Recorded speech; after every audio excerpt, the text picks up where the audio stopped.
grabbing a hold of these models and just getting a good sense of how this is all designed, right? Just giving it a good stare, because our knowledge base is not going to be about what you can point out. I mean, long term, it's not going to be what you can point out on a diagram, right? You need to be able to palpate, touch, and recognize what these structures are and when we're talking about joints and their movements, and then when we get further out to soft tissue, as we're touching and moving and doing what feels like massage, identifying if things are feeling normal and healthy, or if there's something not normal and that needs some attention. Right. Now, starting out, we need to revisit the whole idea of anatomical position. Some charts do not necessarily show this, like this one. Can anybody point out what might be wrong with how this is oriented? The hands, exactly. So the hands here are kind of thumb facing outward. Anatomical position is palm forward, okay? Even this diagram is wrong, but this fits way better for how we work on the body, because this is how a person is usually laying on the table when they have their arms down to their sides. But that's fully pronated. And you're like this, rather than anatomical position. And all of your learning, everything you're going to learn from the structures, initially the structures don't matter quite as much, but when we get to movements and when we're talking about where even particular muscles are placed, if I'm saying the anterior forearm, that's this. Even though the way you will tend to work on it will be in prone, and everywhere else, that's the posterior side of the body except for that forearm. That forearm is turned over right now. So slightly confusing thing, it tends to only really be the forearms that'll get you, but as the muscles, as we move forward, as we get into movement pattern stuff and muscles, it's important to just make your brain stop and go here. You gotta get everything here. I say anything good. So, you have to tell me if I'm looking silly. That's the important part. So, all right. Now, two big subdivisions for the skeleton. We have, and in many cases you'll see this across the, I think it's just the idea of dualities in general, right? But subdivisions. And there's always going to typically be like two key subdivisions. So there's a axial skeleton that includes the skull, the spine, and the ribs. Nothing else. Housed in that would be your central nervous system, brain, spinal cord, right? So axial, like the axis, the center, all that. But you have to, with this, be sure to remove all things associated with the appendages. So the rest of the skeleton is called the appendicular, as in appendages. Axial, if we took this all off, we have to take the clavicles off, the scapulas off, thus the arms would go with them, the pelvis, and the hips. Your picture in your book should have that axial skeleton coded in blue, right? So it look kind of like a strange mermaid with a really short fin. Like it'd just be down to the tailbone, nothing else. Thus, just remembering the appendages, the appendicular skeleton includes the clavicle, scapula, all aspects of the pelvis, as well as the arms and legs, hands and feet. All right. Quick summary on elements of the axial skeleton. Naturally, we have the skull, the cervical spine, the thoracic spine, and the lumbar spine, then sacrum.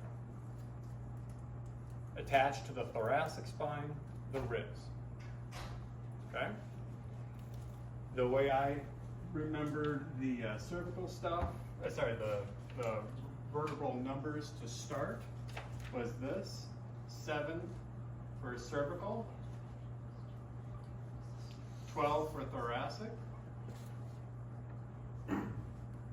5 lumbar.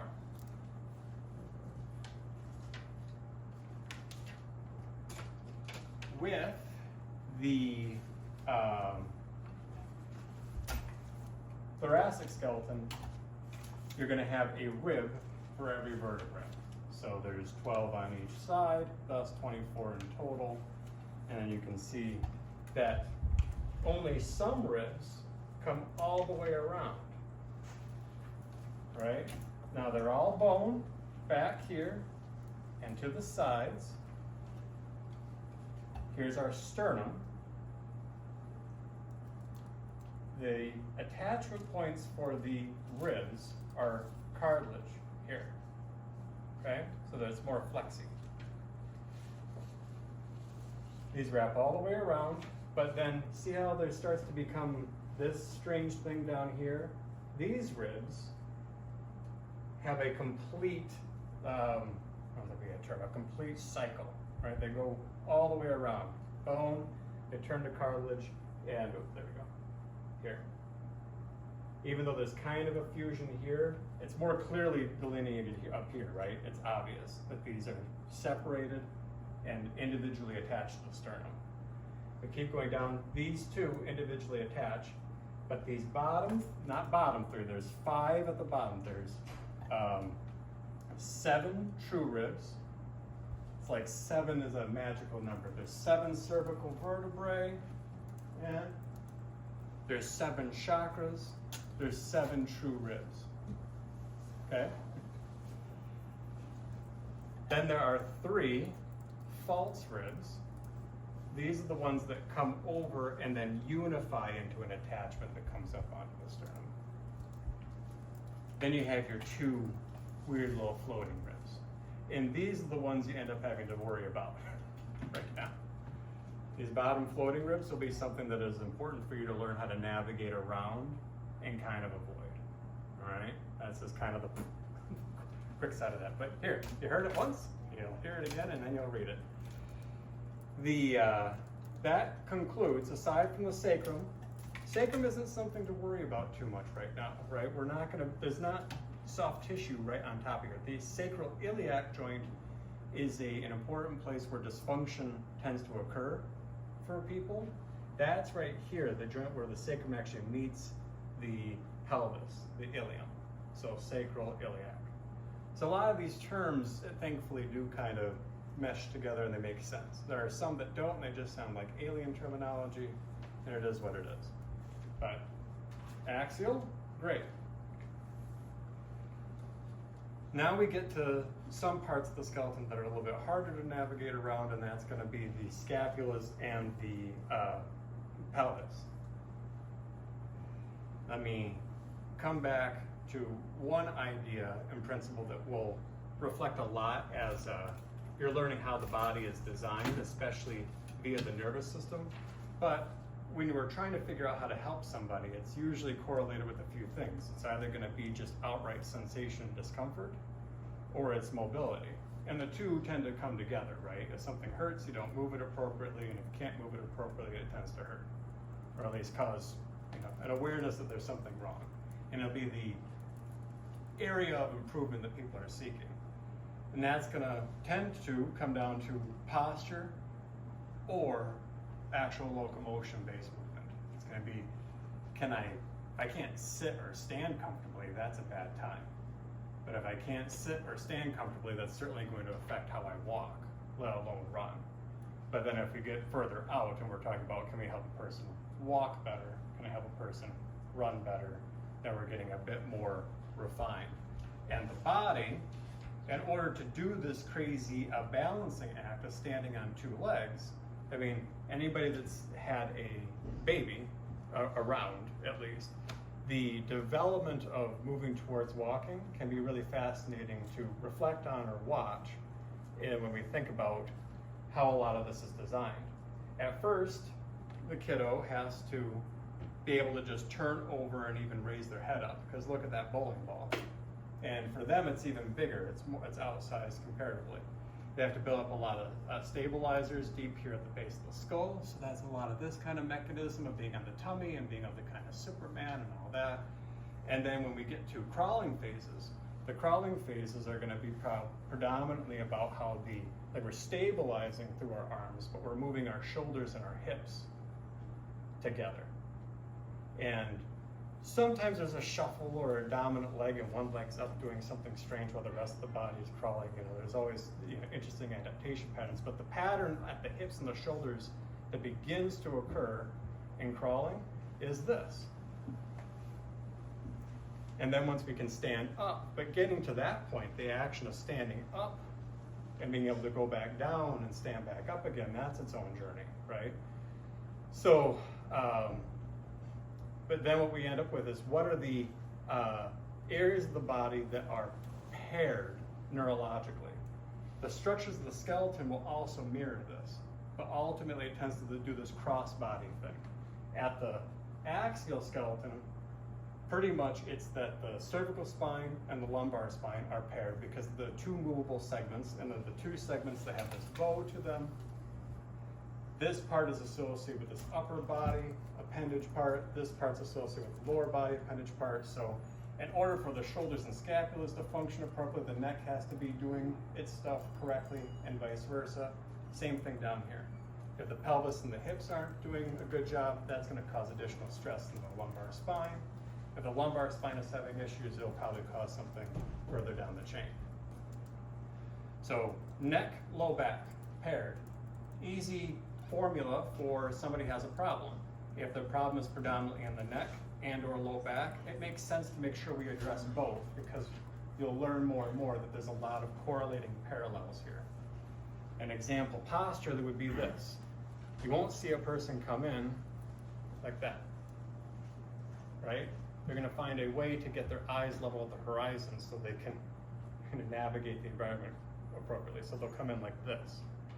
In order to do that, it's going to be a lot of like shifting shoulders this way, pelvis that way, and we'll end up with adaptations. Typically, if something's short and tight on this side, it'll be short and tight on this side. It'll be longer here and longer here. And there may be some exceptions to that rule, but that's pretty much what you can assume, that there's going to be something in both places adapting relative to each other. And then the same thing occurs when we come out to the appendages, and even more so when we start talking about movement, because we have to have this cross-body movement so that we're not falling all over the place. We have to be doing single leg stability stuff while swinging two pendulums that are counterbalancing each other. And so it's cross-body again. This pelvis and hip and leg and foot to the opposite side. Scapula, shoulder, arm, and hand. And so if somebody has a hip issue, I should consider thinking about the opposite side shoulder and seeing if there's something happening there. Elbows and knees, ankles and wrists, feet and hands. Okay? So there's a quick formula and process there. But if we even look at the structures of these things, like the neck to the low back, there are similarities. They're freely mobile, they don't have ribs, and they have that arc to them. The scapulas and the pelvis, both, my best analogy is they are elephant ears, bony elephant ears, right? Have a bunch of strange shapes and crooks, and there are differences, but ultimately, like, there's a big flat part, and then there's some edgy parts that structures are going to be attaching to. Anywhere where you see on the skeleton a big knob or a groove, or that's a fossa, where there's a divot, kind of like a plate, that is all by design. Even over here on the sternum, these weird little divots you see, these lines in the bones, all of that is used as attachment sites for the soft tissue. I don't know if this works for everybody, but remember learning about how to try to get things to adhere to like smooth surfaces like glass. You can't glue stuff to just perfect smooth glass. You have to sandpaper it and create some kind of texture so that when you put the glue in, it can kind of embed into it as well as on top of it, right? It needs to have a grip, okay? So that's why the skeleton is not perfectly flat. Everything needs to have a grip. So the bony landmarks are essential to find because that's going to be the key places where muscles attach to. And so if I can figure out where these bony landmarks are, I can then approximate where specific muscles are. So I know the muscles attach onto the bony landmark. And then they move the joint. Voila. Okay, holding my digressions.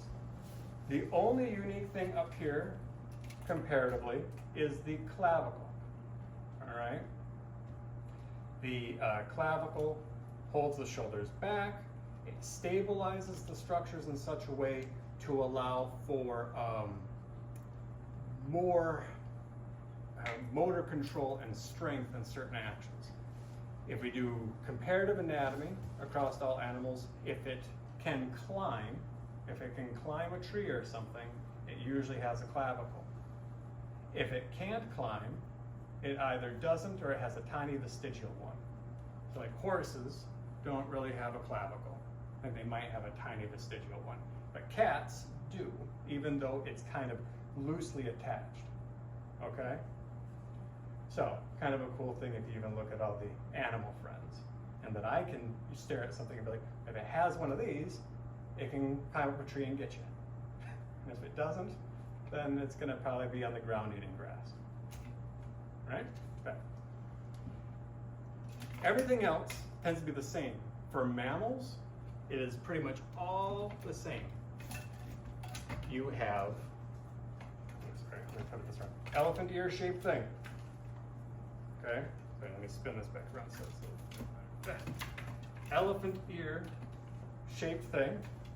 One long bone, two long bones, two long bones, a bunch of little bones,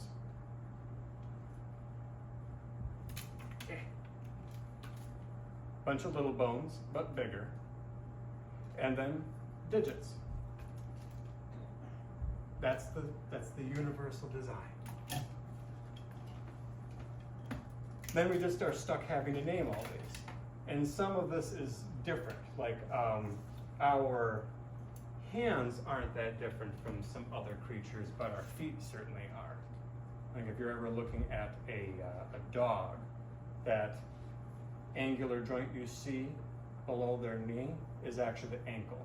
And this is all super lengthened, and they're walking around more or less on their tippy toes. Okay? Versus we decided to make that all one big, crazy, stable platform and build an arch to our foot. And that's why the foot is ultimately so essential, is that this has more structural stuff compacted together. And if this isn't operating correctly, then nothing at the chain certainly is. All right. Now, we've stated some of these terms, but the beginnings of you starting to sound professional in jaw. Come here.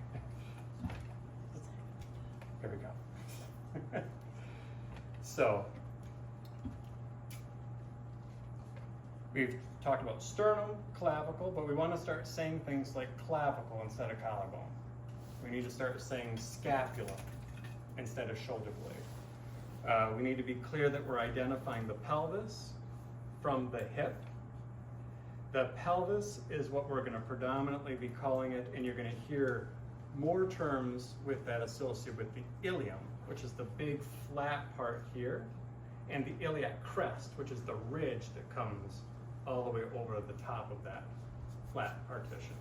Below that, this rounded bit, where you see those holes, but this rounded section down here, all of that, that's called the ischium, and then the pubis here on the front. But we won't be referencing those quite as much. You're going to hear today more of a referencing of the ilium and the iliac crest. Then coming out, we have our humerus and our femur. Okay. The humerus has tubercles versus trochanters.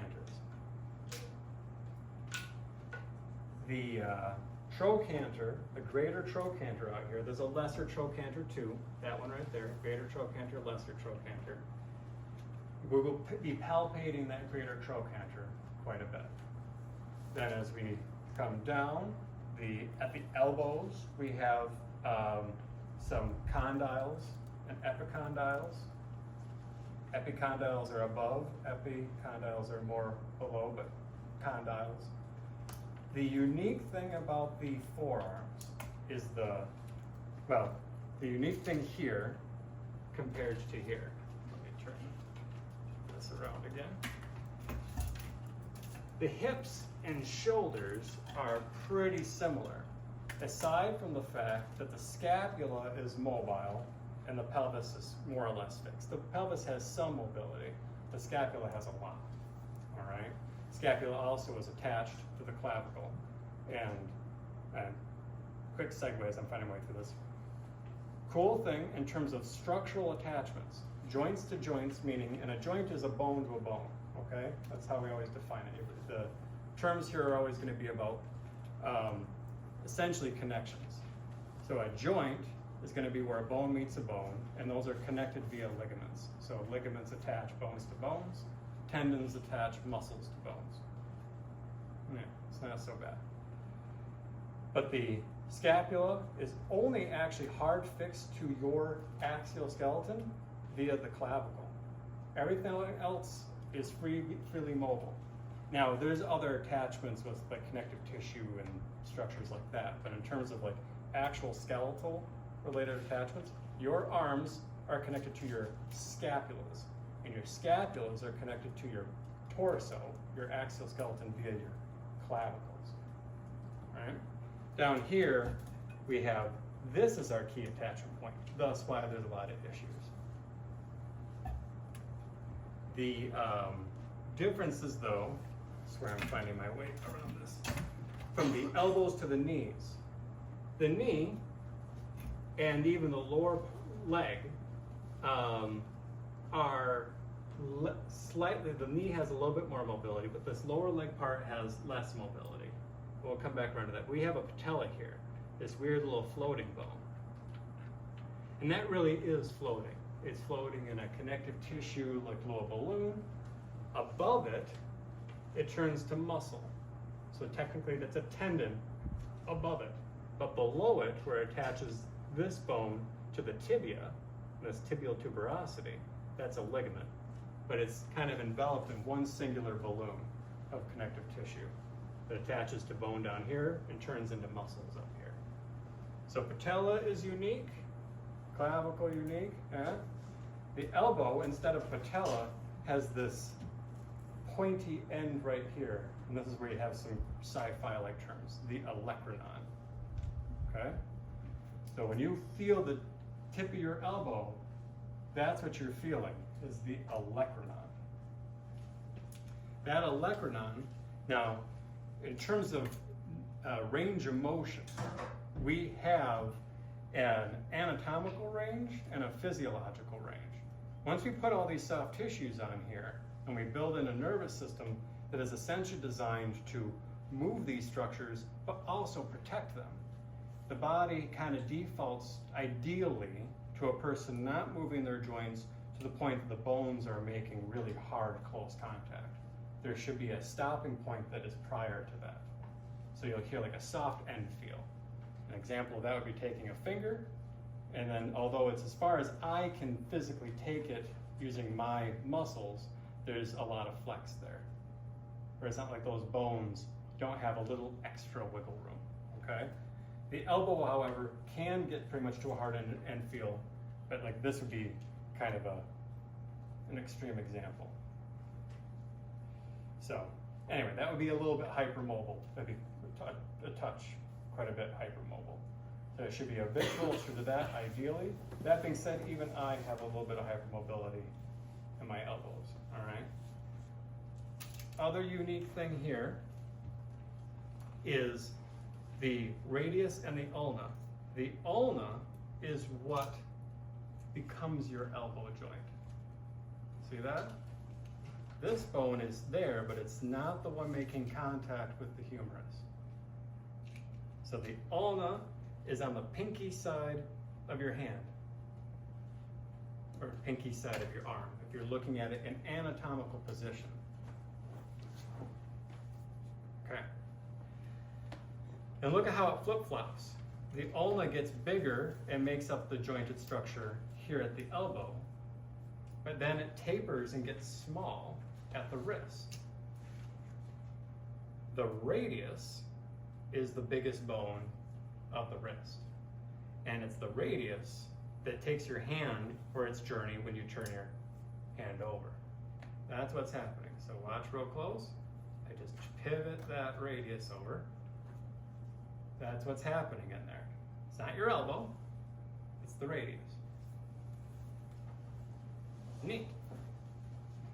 And you have muscles on either side, two pronators over here that attach here and here.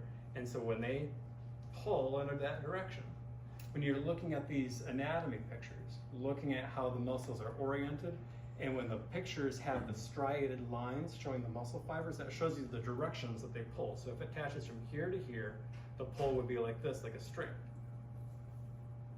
Then over here we have a supinator, and thus it pulls that over like that.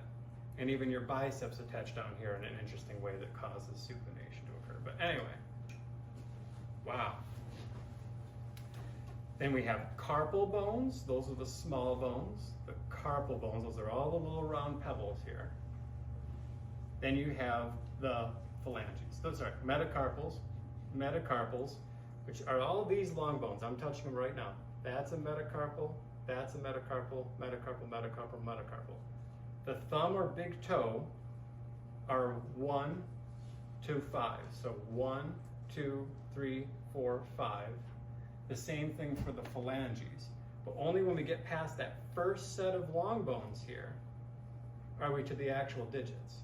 So we need to remember that these long bones, like these small bones, are important, and keeping them mobile is essential if something goes wrong there. But it's sometimes not thought enough about what's happening between these long bones of the hand and how that will affect your digits.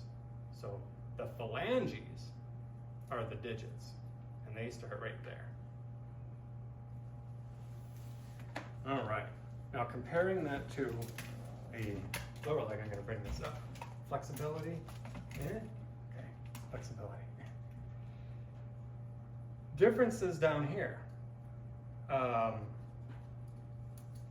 Amphibians can pronate and supinate their fibulas like we do our radius here. You'll see some creatures that do that, but we don't. This has some mobility, but it's predominantly pretty fixed. It's meant to be more about stability since we decided to be on two legs like this. So there's debate out there, but I'm telling you, it can move. Especially if there's laxicity here, there can be mobility here, there can even be some mobility here, but it's not uncommon for there to be issues where this can kind of pivot a little bit. But for the most part, it's a fixed thing. Tibia, the big bone. Fibula, the small bone. Fibula on the lateral side. Tibia is the one that's kind of seems central to you. And if we palpate over medially, you'll feel just that shin bone, right? When we think of the shin bone, we're talking about the tibia. But we need to remember the fibula. It's important. We come down to the ankle joint itself. Both of those make up the ankle joint. So on the medial side, it's the tibia. On the lateral side, it's the fibula. And look how big that bony prominence is for the fibula. I wish these things were named nicely, but they're not. You have little hooks on the outsides of your radius and your ulna called the styloid processes. That's what you're palpating when you kind of think of the wrist joint. Down here, they're called the malleoli. Medial malleolus, lateral malleolus. Yeah, it's a memorization thing. It's not, it would be nice if there was some kind of unification there. Now, it gets unified again though. Round or square little bones, carpals, down here, tarsals. not so bad. Then we're to, instead of metacarpals, we're to metatarsals. All these that I'm touching right now, those are all those metatarsals. Then you're finally to your toes. And these poor toes look like they've had a hard time. Yeah, we'll get them kind of straightened out. Yeah. So, yeah. Now the structures of the foot, something that I'll be pointing out is this prominence of the fifth metatarsal. Your pinky toe has this big chunk of bone that comes out here on the lateral side of your foot, has particular muscles that bridge there. An important thing to be aware of, it identifies right where that starts, where the metatarsals start relative to the tarsals. So if I can find this and draw this line in my head, then I kind of know where all that begins.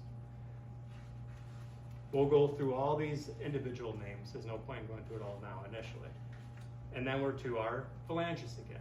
And those are numbered all the way through 1 to 5.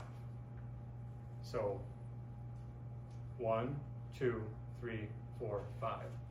Fifth metatarsal, sorry, first metatarsal, fifth phalange. First phalange, fifth metatarsal. So here you do all the same stuff.